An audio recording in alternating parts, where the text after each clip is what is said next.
Hello, Catherine here, and welcome back to Should I Be Worried? A series where I discuss my fears and then analyze whether or not I should actually be worried about them.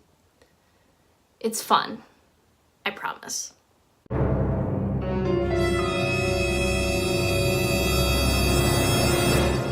Alrighty, this episode is about meteors, and if you do not know what a meteor is, watch the movie Armageddon. I'm kidding, don't watch the movie Armageddon. It's not that great, especially when you consider how insanely popular of a movie that was, and still, decades later is. Is it because of the Aerosmith song? Because that was a good song. Or maybe because of Ben Affleck? Bruce Willis? Liv Tyler? I don't know. But I'm getting off topic. This episode is about meteors, not about Armageddon. Meteors are small chunks of rock that enter into Earth's atmosphere. They actually come from asteroids, which are large bodies of rock that orbit around the sun. And when these asteroids smash into each other, little bits of rock come from them. And these little bits of rock are called meteoroids. And when these meteoroids enter into our atmosphere, they are called meteors. You may also know meteors for their cool name of shooting stars, because that's what they look like when they streak across the sky.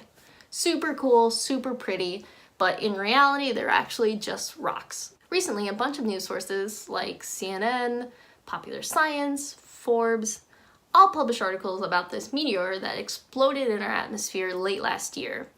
It gave off 10 times the amount of energy of the atomic bomb that exploded over Hiroshima.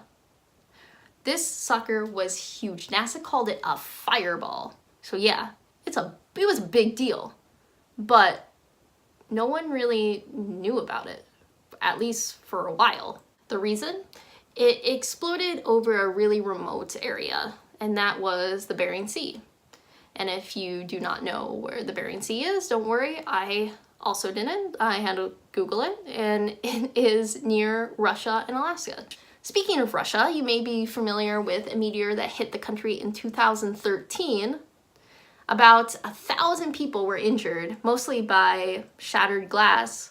Fortunately, none of those injuries were considered serious.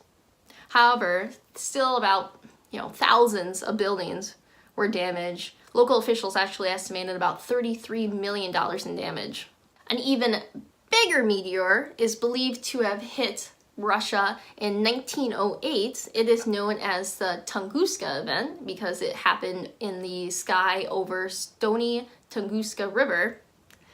The explosion leveled about 770 square miles of forest, which is the landmass bigger than New York City, Los Angeles, London, huge area, but again, remote.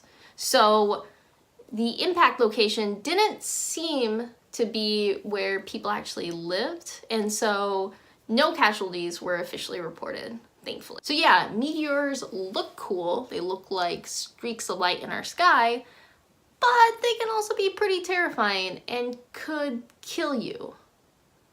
But should we actually be worried about them? First, you should know that most near-Earth asteroids, or also called near-Earth objects, are not actually large enough to do substantial damage to our planet. Most of them actually burn up in our atmosphere before they even make contact. With that said, scientists believe that there still are about 1 million near-Earth asteroids that are large enough to cause damage. We just haven't found a lot of them. Scientists have located about 20,000 near-Earth asteroids. It's important that we find these asteroids because then we can track them and try to determine their trajectory and their speed, and ultimately try to figure out whether or not they are going to, 1, impact Earth, and 2, really, really hurt us. There's actually a list you can find online of all the near-Earth asteroids that could potentially impact our planet. And if you look at this list, the actual asteroid that has the highest probability has only a probability of 0.016%. So not very big. So yeah, if anything, we should be worried about all these asteroids that we cannot find, because if we cannot find them, we don't know whether or not their trajectory is toward Earth. Fortunately, scientists are looking for these asteroids, and once they find these asteroids, they can then track their trajectory, and if they are on the path to hit Earth, they can do something that will change their path, and so it will miss Earth, or possibly I've seen that maybe it could go into like the ocean, or like an area that won't hurt people. I don't know. I don't know a lot about the science of that, but I do have all the faith in the world of those scientists who do know the science. In conclusion, there is a lot of stuff out there in our universe that could hurt us. Fortunately, most of it won't. That's good. Worrisome still, but good. I think the big takeaway is that, yeah, there's not much we can do. If an asteroid's heading to Earth, you and me, we can't do that much, unless you're a scientist, in which case, kudos to you. If you're a scientist, then you can probably do stuff. But at the end of the day, I don't think we should really be worried about this, because what can we do? We just can't do much about it. I can't go out there and change the trajectory of an asteroid, can I? No, not at all. You can't either. Sorry to burst your bubble, but it's not something we can do.